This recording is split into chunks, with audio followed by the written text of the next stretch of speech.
warahmatullahi wabarakatuh. Sebelumnya perkenalkan nama saya Isma Weria dari kelas 644B38. Pada kesempatan kali ini saya akan mempresentasikan yaitu tentang desain produk dan jasa, di mana seperti biasa ada bagian part 1, part 2, dan juga part 3.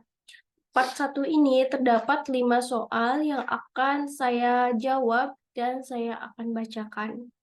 Soal yang pertama adalah sesuatu yang bisa ditawarkan kepada pasar untuk perhatian perolehan, pemakaian, atau untuk konsumsi dan yang mungkin bisa memuaskan kebutuhan dan keinginan konsumen. Merupakan definisi produk menurut yaitu adalah ahli pemasaran. Nomor 2. Segala sesuatu yang diciptakan oleh manusia atau oleh alam ditawarkan untuk dimiliki, untuk digunakan, untuk dibaca, untuk dilihat, untuk dialami, atau untuk diolah kembali merupakan adalah definisi produk. Nomor 3 adalah produk didesain sedemikian rupa sehingga sedikit variasi pada produksi disebut dengan robust design. Kemudian nomor 4 adalah sebuah teknik di mana kelompok orang yang berbeda saling berbagi ide pada topik tertentu tanpa mengkritik disebut dengan brainstorming.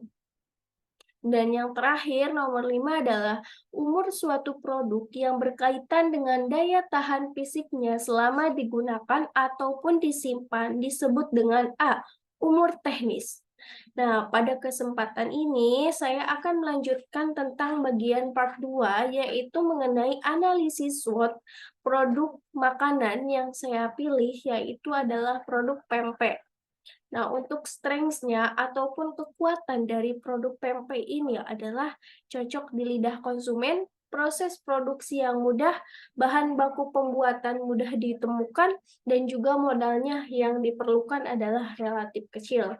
Kemudian untuk weakness ataupun kelemahannya, yaitu adalah hasil produksinya tidak dapat mengenyangkan perut konsumen. Kemudian hasil produksinya tidak cocok untuk konsumen yang mempunyai alergi siput seperti ikan. Dan yang terakhir adalah hasil produksi tidak bisa dijadikan makanan utama. Kemudian untuk opportunity ataupun peluang adalah hasil produksinya itu bisa dibentuk beraneka ragam bentuk pempek. Kemudian rasa hasil produksinya juga bisa diinovasikan dan menjadi makanan pembuka dan juga bisa menggunakan Gins Ads sebagai alat bantu promosi. Dan untuk threat-nya ataupun ancamannya adalah konsumen cenderung bosan akan rasa yang disediakan. Munculnya pesaing baru yang menjual aneka rasa dan bentuk pempek, dan bisnis pempek bisa disingkirkan oleh makanan viral lainnya. Nah, bagaimana sih siklus merancang produk makanan pempek dimulai dari input sampai bagaimana pasarnya ya? Kemudian dari input di sini ada bahan-bahan yang perlu kita siapkan, dimulai dari alat dan juga bahan makanannya. Untuk alat yang perlu kita persiapkan ada sendok, wajan, kompor, cobek, panci, blender, piring, baskom, mangkok, pisau, dan juga talenan. Untuk bahan-bahannya, tentunya bahan utamanya yaitu adalah ikan tenggiri, tepung beras, tepung terigu, garam, gula, merica, telur, dan juga penyedap rasa. Itu merupakan input ataupun bahan dan juga alat yang harus kita sediakan. Kemudian untuk conversion process, bagaimana cara membuat pempeknya itu adalah satu, membuat adonan untuk ikannya. Yang kedua, campurkan ikan dengan adonan yang telah dibuat. Yang ketiga, tambahkan tepung terigu dan juga tepung beras sampai adonannya kalis. Yang keempat, bentuklah adonan menjadi pempek dengan bentuk yang sesuai keinginan. Yang kelima, rebus dengan air yang mendidih. Dan yang keenam adalah goreng pempek dengan minyak panas. Dan yang terakhir adalah pempeknya siap disajikan atau siap dimakan. Nah, untuk outputnya kita menghasilkan produk makanan, yaitu menjadi pempek. Kemudian bagaimana target pasarnya, kemudian bagaimana pasarnya.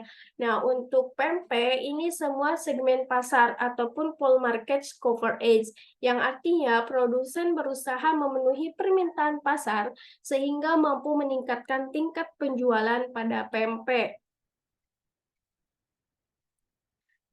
Kemudian di sini kita melanjutkan ke BlackBerry, di mana pada tahapan-tahapan ini ada 4 tahapan pada BlackBerry, yaitu tahap perkenalan atau introduction. Nah, BlackBerry ini diperkenalkan di Indonesia pada pertengahan tahun 2004 dengan menggandeng perusahaan operator yang ada di Indonesia. BlackBerry ini pada saat itu menawarkan layar berwarna, desain elegan, dan menyediakan tombol fisik berbentuk QWERTY pada papan ketiknya. Nah, saat itu harga perkenalan yang dikeluarkan oleh BlackBerry untuk satu handphonenya terbilang cukup tinggi pada masa itu. Nah, BlackBerry pada masa itu masih kurang diminati oleh masyarakat Indonesia karena masih terbilang baru. Handphone yang seperti BlackBerry dan juga tingkat pertumbuhan BlackBerry pada masa itu masih banyak mengalami modifikasi-modifikasi pada model produknya agar diminati masyarakat luas. Contoh handphonenya BlackBerry yaitu seri 7200 dan 7700. Kemudian tahap yang kedua atau tahap pertumbuhan growth. Nah, pada tahap ini BlackBerry sudah menemukan segmen pasar tersendiri di Indonesia. Dengan mengambil segmen pasar menengah ke atas, BlackBerry pada tahun 2008 berhasil booming dengan produknya yaitu BlackBerry Bold, Core, dan Pearl. Pada masa itu, demam BlackBerry mulai muncul di Indonesia karena desainnya yang elegan. Kecanggihannya yang super duper pada masa itu membuat BlackBerry diminati masyarakat dengan fitur BBM, BlackBerry Messenger. Nah, membuat BlackBerry semakin digandrungi para pebisnis, karyawan, atau orang kantoran yang membutuhkan akses komunikasi yang tinggi dan juga cepat. Nah, pada masa ini, BlackBerry juga mengiklankan handphonenya melalui TV untuk meyakinkan masyarakat bahwa BlackBerry ini merupakan suatu kebutuhan di zaman globalisasi. Namun, tidak lama setelah itu, muncullah produk-produk pesaing seperti Apple dan juga Android. Nah, di sini ada tahap kejenuhan atau maturity. Nah, pada tahun 2009, BlackBerry ini berada pada titik puncaknya karena produk-produknya yang laris di pasaran dan hampir semua masyarakat kelas menengah ke atas memakai BlackBerry. Tahun-tahun ini merupakan tahun-tahun emas bagi BlackBerry. Pada 2010, BlackBerry seakan-akan tidak mempunyai pesaing. Nah, BlackBerry seperti tidak mau melihat ataupun masa bodoh terhadap pesaingnya, yaitu Apple dan juga Android, yang mulai gencar melakukan inovasi-inovasi dari sekitar tahun 2007. BlackBerry terus saja menonjolkan fitur BBM dan seakan-akan tidak melakukan inovasi lain. Nah, oleh karena itu penjualannya hanya terputar pada pelanggan setia saja. Dan pada akhirnya, pada tahun 2011 ini, BlackBerry tersalip penjualannya oleh iPhone dan juga HP Android lainnya. Masyarakat seperti lari lebih memilih handphone yang lebih canggih, yang lebih bisa memberikan fitur komunikasinya yang lebih banyak. Akhirnya, BlackBerry pun mengeluarkan tablet agar tidak tertinggal dengan produk lain. Namun sayang, tablet itu kurang diminati oleh masyarakat. Harga BlackBerry pun juga lama-kelamaan mulai diturunkan oleh produsen agar masyarakat tertarik lagi membeli BlackBerry. Lalu, pada tahun 2012, BlackBerry pun merubah manajemen dan perusahaannya sehingga diharapkan akan menaikkan penjualan dengan inovasi baru. Kemudian yang terakhir adalah tahap penurunan. Nah, di saat yang bersamaan, konsumen seperti berganti selera menjadi Android, karena menurut masyarakat, Android lebih canggih dan mampu menyeimbangkan tingkat kinerja dan aktivitas yang begitu padat yang terjadi pada masyarakat masa kini. Ditambah pula dengan kehadiran BBM yang juga bisa di-download via Google Play, membuat masyarakat kebanyakan telah berganti memilih HP Android. Sepertinya tahap ini hanya baru dirasakan sedikit saja oleh perusahaan yang berasal dari Kanada ini. Karena gejala tahap penurunan yang ada pada perusahaan ini hanya tentang selera konsumen yang berpindah ke Android. Sebaiknya agar BlackBerry tidak terpuruk, produsen harus buru-buru menciptakan inovasi ataupun gebrakan baru di dunia pertelekomunikasian agar produknya masih tetap digandrungi oleh masyarakat. Nah, itu bagian part 2 dan kita beralih ke bagian part 3, di mana part 3 ini adalah materi tentang desain produk dan jasa. Setelah itu ada sejarah desain produk.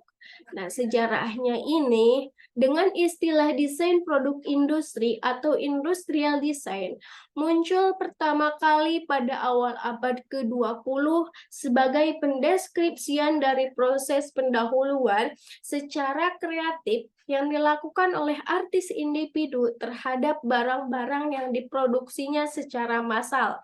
Dalam usaha mengatasi rumitnya proses produksi massal, desainer produk bekerja sama dengan profesi lain yang terlibat untuk menghasilkan, mengembangkan, dan memanufaktur produk.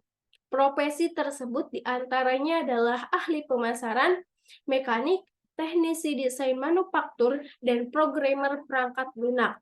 Desainer produk juga harus memiliki dasar yang kuat dalam ilmu pengetahuan sosial, seperti psikologi, sosiologi, dan antropologi, dan seni komunikasi, seperti fotografi, video, media cetak, dan juga media elektronik. Apa saja sih faktor utama dalam strategi desain? Yang pertama adalah segi biaya. Untuk menjamin keberhasilan dari strategi desain, maka diperlukannya biaya. Namun, dalam membuat strategi desain, hal yang harus dipikirkan adalah meskipun bagaimana agar dengan biaya yang rendah, produk yang dihasilkan itu tetap menarik dan berguna bagi para konsumen. Yang kedua adalah kualitas, di mana produk harus menarik dan berguna bagi konsumen. Dan yang ketiga adalah time to market, yaitu lama waktu yang dibutuhkan dalam proses pengembangan produk dari ide produk sampai ke produk jadi. Dan yang keempat adalah kepuasan konsumen, dan yang kelima adalah keunggulan kompetitif.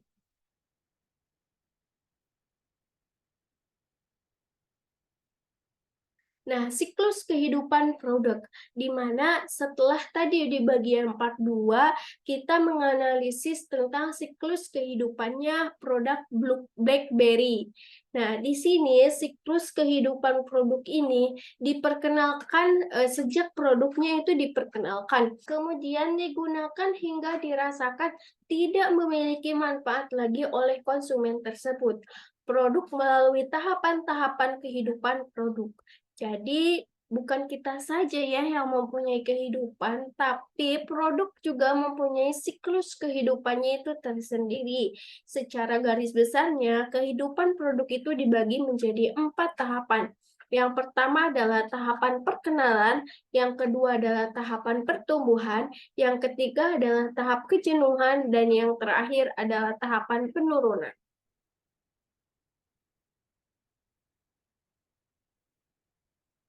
Nah, kemudian kita lanjutkan ke desain jasa.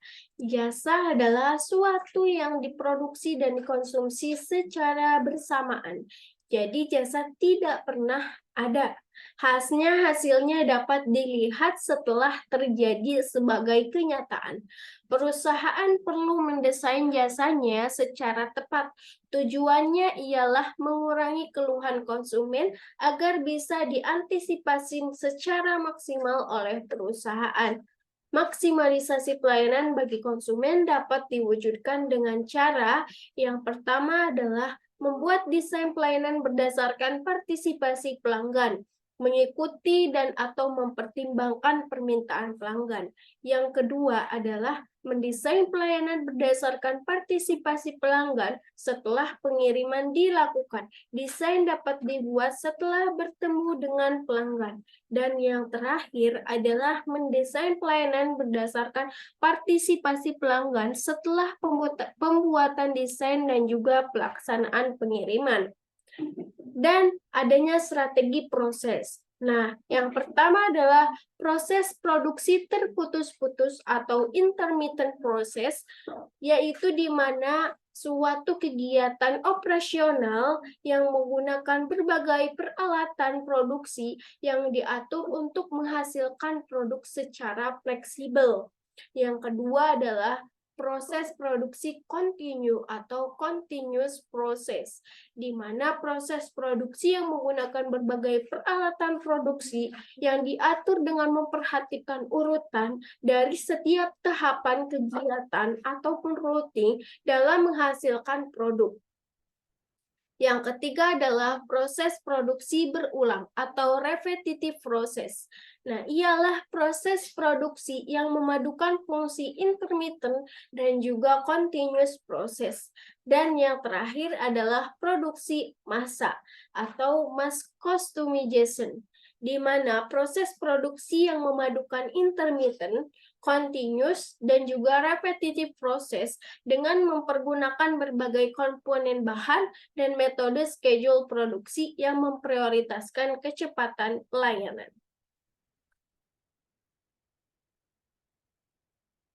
Mungkin segitu saja yang dapat saya sampaikan. Mohon maaf apabila banyak kesalahan dan juga kekurangannya. Terima kasih atas segala perhatiannya. Assalamualaikum warahmatullahi wabarakatuh.